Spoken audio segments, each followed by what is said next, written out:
សាច់ក្រមកំដៅថ្ងៃការងារនេះញាតខ្លាស្ដាយមិនបានអើយដាំឡៃសងក្តីសោកខ្លួនឯងពុកខ្ញុំស្ទើរតែបងការងារគ្មានថ្ងៃចាន់ឡោជាប៉ូលីចរាចរប្រលឹមឡើងបាត់យប់ស្ងាត់ធឿបដល់ថ្ងៃខ្លះមេឃបញ្ជូភ្លេងខ្យល់កើពុកខ្ញុំឈរត្រដោគ្រប់គ្នាច្រកភ្លេងពុកខ្ញុំឈរធ្វើចរាចរណ៍តែលទ្ធផលមិនបានល្អឮតែពាក្យដៀលស្ដីថាយល់ពុកខ្ញុំផងកុំយល់តែសងខ្លួនឯងខ្លាបាក់បោកខោជាស្ដែងពុកផា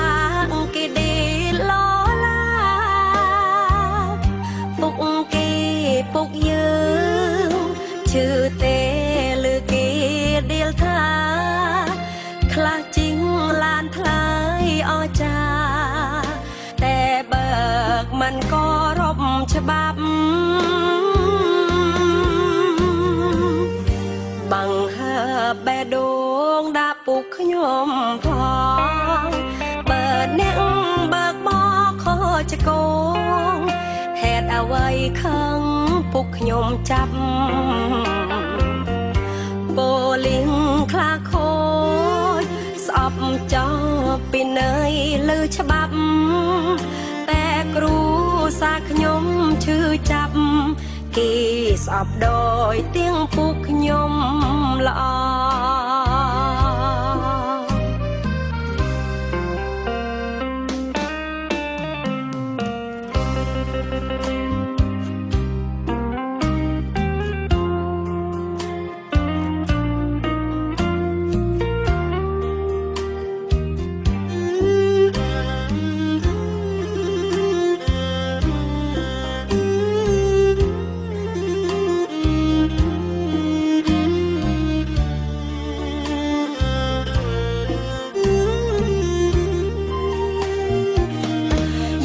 ពុកខ្ញុំផងកុំយល់តែសងខ្លួនឯងខ្លាបាក់បោកខោជាស្ដែងពុកផាគេដេលឡាពុកគេពុកយើងឈឺទេលើគេដេលថាខ្លះជីងឡានថ្លៃអស្ចារ្យតែបើកមិនក៏រົບច្បាប់បង្ហើបបេះដូងដាក់ពុកខ្ញុំផង